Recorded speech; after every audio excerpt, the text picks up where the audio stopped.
আপনারা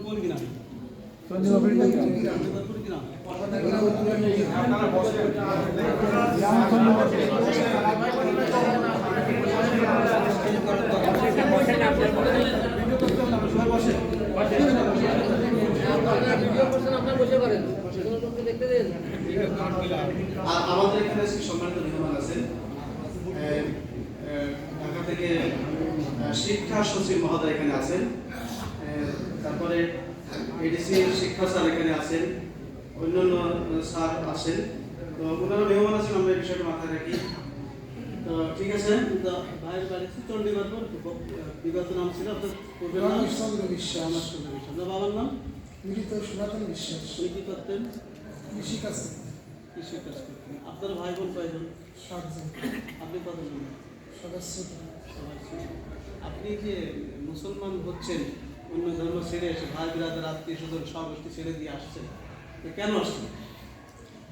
ছোটবেলা যে সময় লেখাপড়া করতাম, আমার ফ্রেন্ড সার্কেল যে সমস্ত লোকজন ছিল সব মুসলিম।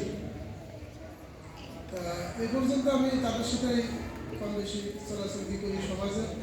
তা হযরত মুহাম্মদ সাল্লাল্লাহু আলাইহি ওয়াসাল্লামের কিছু দিক নির্দেশনা ছোটবেলা আমি পড়ছি। তারপরে ওই যে রাস্তা দিয়ে যে সময় যাইতো হযরত মুহাম্মদ সাল্লাল্লাহু আলাইহি ওয়াসাল্লাম যে সময় রাস্তা দিয়ে যেতেন, তখন এক মুরব্বী মহিলা রাস্তায় কাটা দিতেন।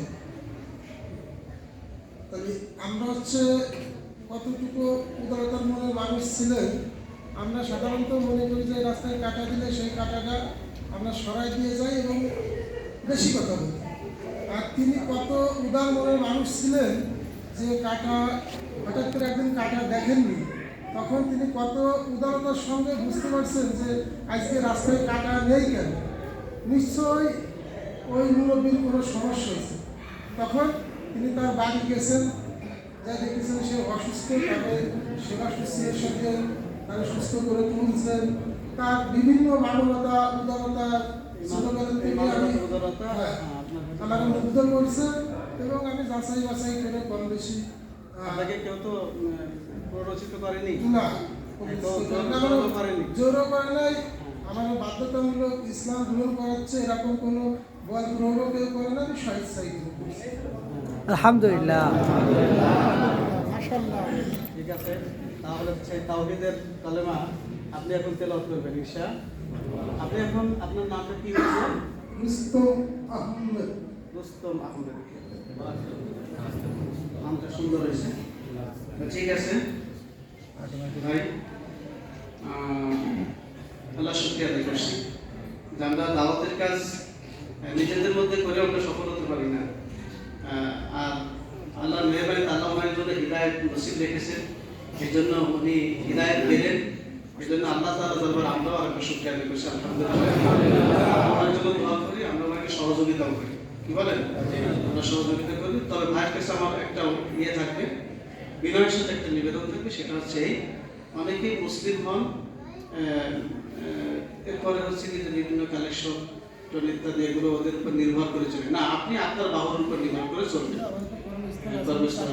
চাকরি করেন না? কি চাকরি করেন? আমি যে টাওয়ারে যে বিদ্যুৎ লাইন আছে, ওই লাইনে আলহামদুলিল্লাহ, আরো ভালো। আমি এলাকার আমার অন্তত বেকার 4-500 যুবক ক্লাবের চাকরি দিয়েছি। এই সাথে সাথে সবাই বিবাহিত না। আচ্ছা, এটা মুসলমানদের দায়িত্ব থাকবে, আপনার প্রতিবেশী যাতে করে তাহলে আমি দায়িত্ব থাকবে ইনশাআল্লাহ। ঠিক আছে, আপনি বলেন আউযু বিল্লাহি মিনাশ শাইতানির রাজিম। আউযু বিল্লাহি মিনাশ শাইতানির রাজিম। বিসমিল্লাহির রাহমানির রাহিম। আশহাদু আন লা ইলাহা আশহাদু আন লা ইলাহা আশহাদু আশহাদু আশহাদু আন লা ইলাহা ইল্লাল্লাহ ওয়াহদাহু লা শারীকা লাহু ওয়া আশহাদু আন্না মুহাম্মাদান আবদুহু ওয়া রাসূলুহু। আমি সাক্ষ্য দিচ্ছি আল্লাহ ছাড়া কোনো ইলাহ নাই, মাবুদ নাই, উপাস্য নাই, ইবাদত পাওয়ার যোগ্য আর কেহ নাই। আর কেউ নেই। আমি আরো সাক্ষ্য দিচ্ছি আমি আরো সাক্ষ্য দিচ্ছি মুহাম্মাদুর রাসূলুল্লাহ মুহাম্মদ রাসূলুল্লাহ সাল্লাল্লাহু আলাইহি ওয়াসাল্লাম আল্লাহ তাআলা বান্দা দাস ও রাসূল। আমিন। আলহামদুলিল্লাহ। ওয়ালাইকুম আসসালাম।